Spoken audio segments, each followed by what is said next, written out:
Okay, so this is episode 5 of Debugging with Chrome DevTools.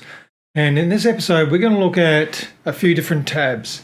We're going to look at the Sources tab, the Application tab, the Lighthouse tab, and the Performance tab, in that order, for very good reason.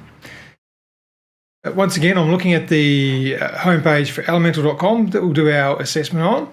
I'm just going to bring up my Chrome DevTools. So the tabs we're looking at is Sources, Application, Lighthouse, and Performance. But firstly, let's have a look at the Sources tab and see what that has on there. Basically, what this does is group all of the assets that are loaded by the site from the URLs that they're actually loaded from. For example, if I look at this customer app here, CDN, we've got a web chat. If I look at the cookie law, we've got some scripts that have loaded from there. So this is basically stuff that you would see in your network tab. So the JavaScript, CSS, images, media fonts, all that sort of stuff. All of this stuff here is just nicely organized into where did it come from and what did we get. So for example, under fonts.google APIs, it's grabbed these from fonts.google static. It's grabbed some others. So you can see exactly where they've come from.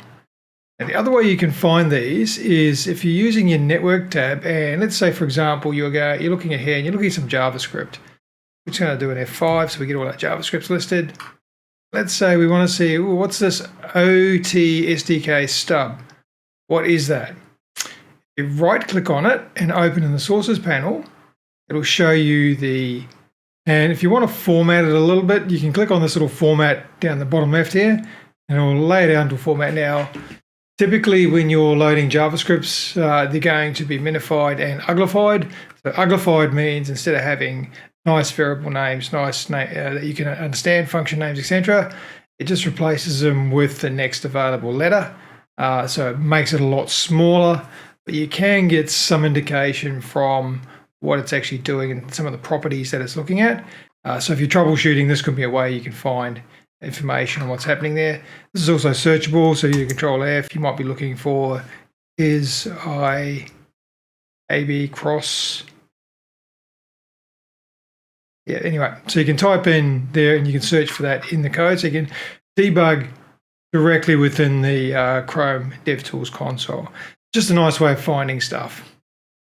Okay, so other sort of things you might look at is, for example, if we look at the images and you want to find out what is this 184K image, easiest way, right click, and always going to be nicely named and revealed in the sources panel. It's that image there, so you can find, okay, so that's the background in this here, in this animation here. Actually, it's different to that, sorry, it must be somewhere else on the page. There it is down there. No, that's not it. Anyway, somewhere on the page. Now, this is a really quick way of doing it. The other way you can do that, if you actually want to download it, is to right-click on the file and open it up in a new tab. It gives you a new tab, and you right-click, save it, etc.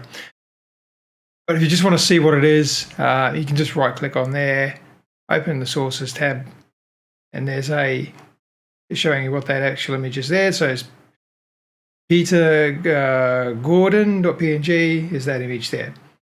All right, so that's the basics of the Sources tab.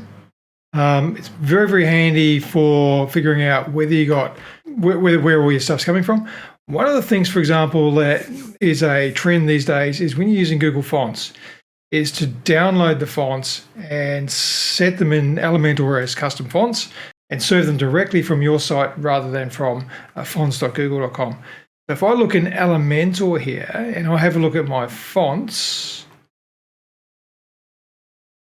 let's do it at 5. I can see I've got 1, 2, 3, 4, 5 fonts that are coming from Elementor. I've got 3 here that are coming from Google.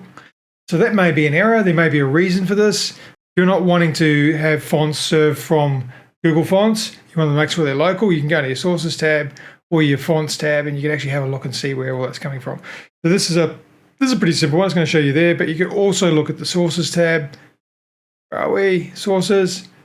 And we can see there we've got stuff coming from fonts.google APIs, and we've also got stuff coming from fonts.gstatic.com. Good way to figure out where your assets are coming from. They also have some other stuff down here, some iframes, so I can show you what's in iframes, which you wouldn't get normally in the network tab. So you can see what iframes are there and what you can see in those as well. So handy little thing if you're looking for the source of any asset. Okay, so let's head over to the application tab. It's a really simple one. We're not going to worry about these manifests and service workers. That's more to do with some more complex JavaScript sort of stuff that we're not going to talk about here. Your storage. So in the old days, all we had was cookies. Everything was stored as cookies. And you can see here's all the cookies that we can access from this URL. So that includes global cookies as well as the cookies that are for this domain only. Gives you a bunch of information on them. You can delete individual cookies by just clicking on them, right-click, delete. If you just want to get rid of one cookie. Nowadays, you've also got local storage. We can store more data. And if I look under local storage for Elementor.com, it's stored some information here as well. Okay, and then we've got also the session storage, which is slightly different. It's actually going to keep the data between sessions only. So it's only while you're browsing, you close your browser, you open it up again, your session storage is gone, whereas your local storage will remain.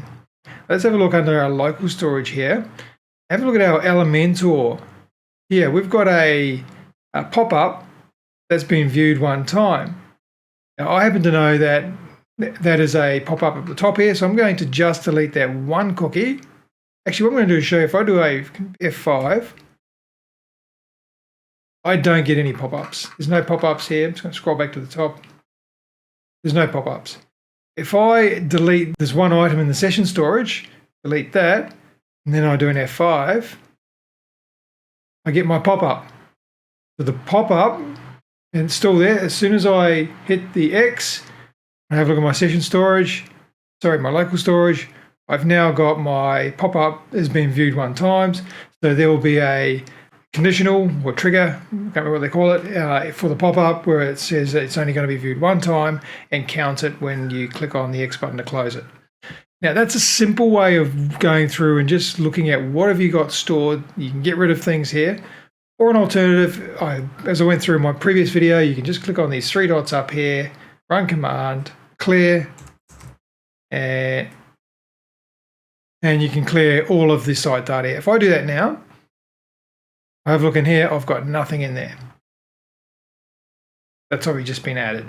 So if I clear from that run command, it's going to clear all this out. If I do a F5 now, I get my pop-up again because I've just cleared all of that storage.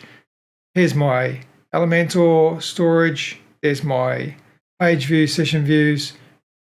I haven't closed the pop-up yet.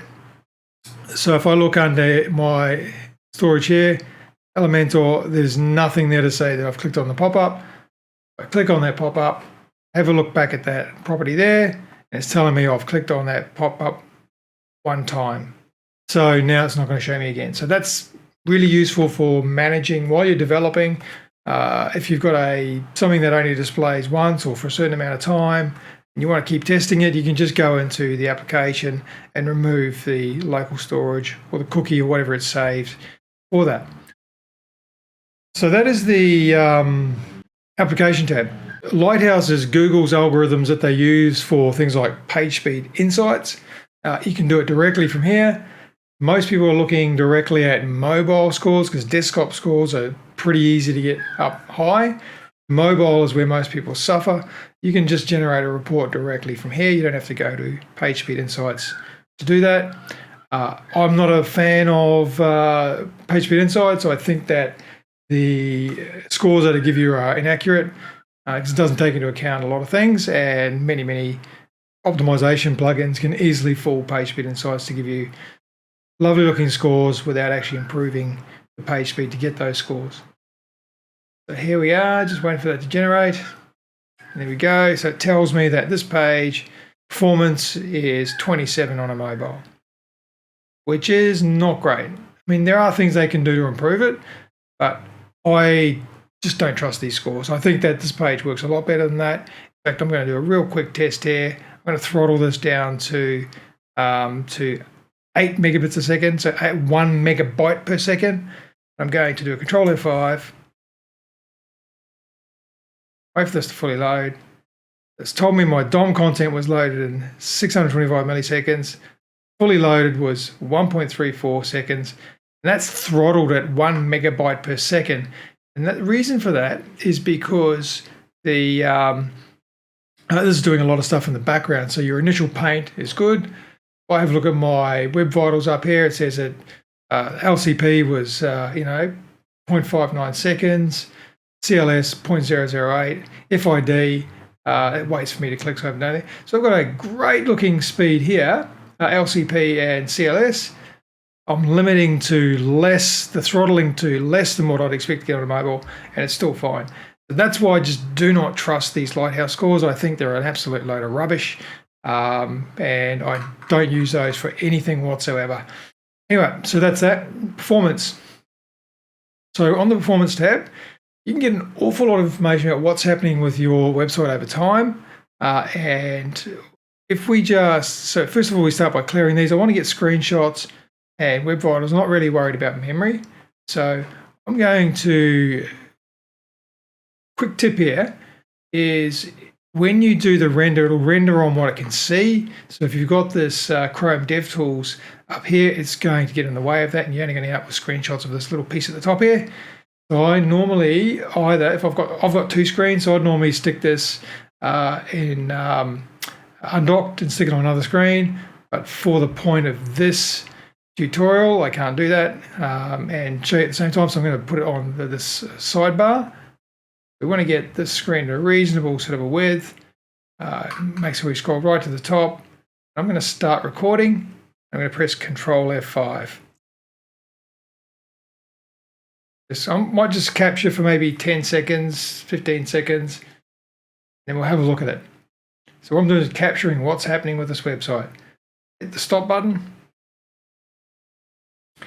Now assessing all of the data that it just captured. Okay, now a bit hard to read there, so I'm going to go undocked, and I've got this set to full screen undocked. So this is all the stuff that it's captured. Looks pretty daunting, but if we just go and point our mouse up at these images up here, if we roll our mouse across, we can see what's happening at those points in time.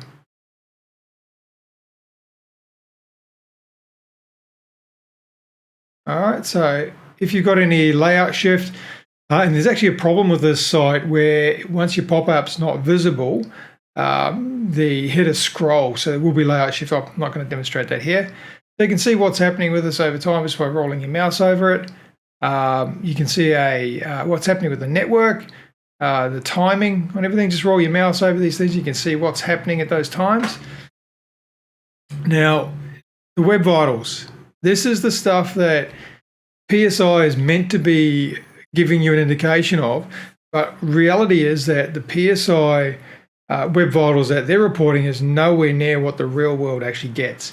So this is a better view, particularly if you're limiting.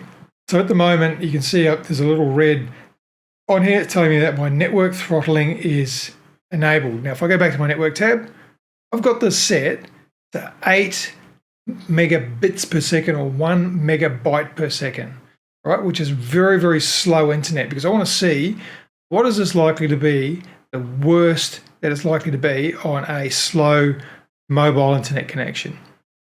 Now, if I look here, I've got web vitals. I've got a green here, which is my first contentful paint. 1.695 millisecond, so 1.7 seconds, which is not brilliant. And then we've got some layout shift here, a little bit of layout shift. Now, largest contentful paint is orange here, and it's telling me that is 3 seconds, which is bigger than what they would like it to be. So it's not fantastic, but it's not awful. And that's to do with a lot of the animation stuff they got going on. And a little bit of layout shift, that's to do with the video that's running. further down here, we've got our first paint. We click on that and look down the bottom. You can see when did that actually happen. So our first paint happened at 1.7 seconds. And that's because it was loading a lot of assets. The first contentful paint wasn't much after that, just like half a second after that. DOM content loaded. So it's fired the DOM content loaded hook at almost 4 seconds. And then there's a largest contentful paint here at 3 seconds. Sorry, I must have read that wrong.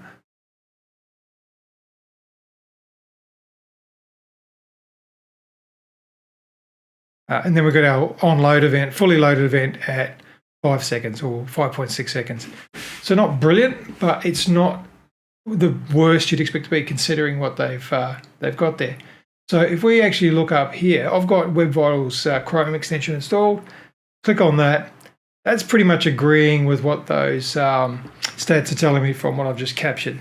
So about 3.1 seconds for the LCP. All right.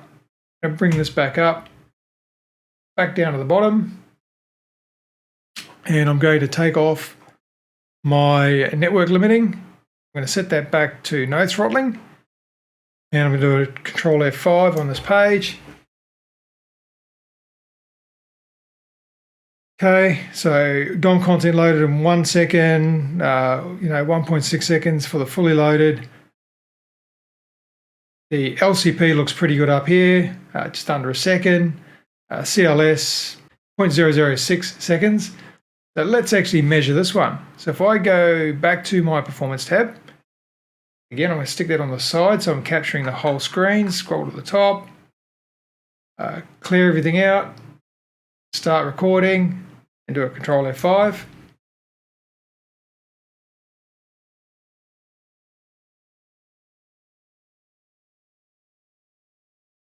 Enough.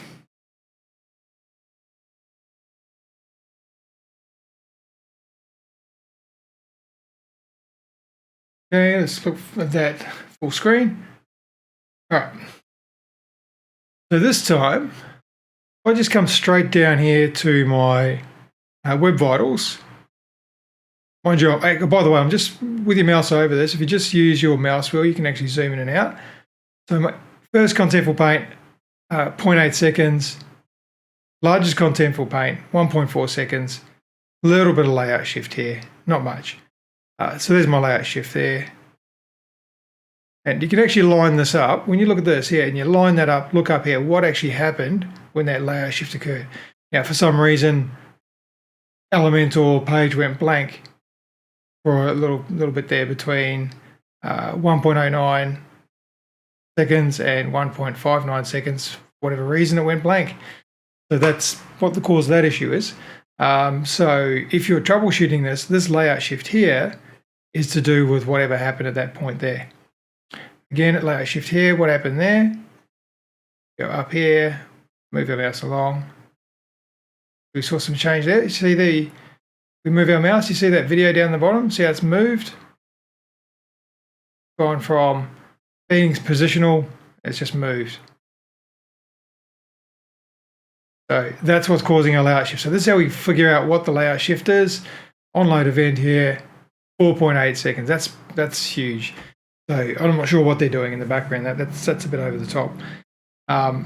So that's how we get this information. Also, with all of these, when you click on them, let's say the first paint, just bring this bottom up here, gives you more information down there. First contentful paint, what happened with that?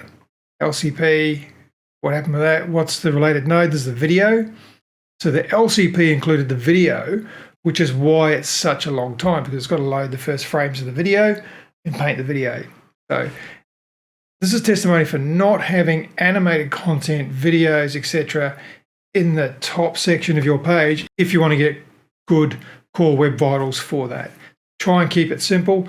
My experience is that a lot of times where people boast these really high PageSpeed Insights scores on mobile, when you look at what they're measuring, their pages are very simple. So it might have a simple background or simple image, a bit of text, and a button. And it's extremely simple to get high scores with that.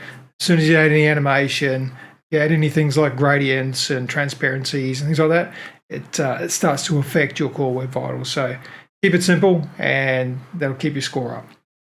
Okay, so the Performance tab will give you a lot of information about what's going on with the loading of your site, your assets, the timing, how long it's taking for JavaScript to run.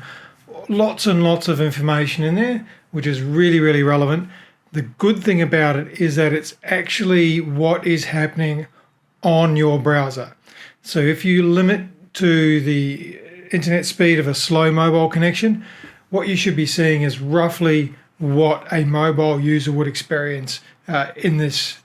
What you should be seeing is roughly what a mobile user would experience in this kind of age. Now, there's a lot more to this. Browse around, use your mouse, point at things, click at things, use your mouse scroll wheel to see what that does. Use the shift scroll wheel to see what that does. There's a lot of zooming in and out and whatnot because there's so much information there. But have a good play in there so that you can figure out what information you can glean from these reports. So that's pretty much it for the Performance tab. Okay, so if you need to purchase licenses for any of the Crockoblock products, Elementor PRO, Dynamicooo, or WP Rocket, please use the affiliate links below in the description. My commitment is that I will be donating every single dollar that I earn in commissions from those affiliate accounts to the Ukrainian people to help in their recovery and humanitarian efforts for today and many, many years to come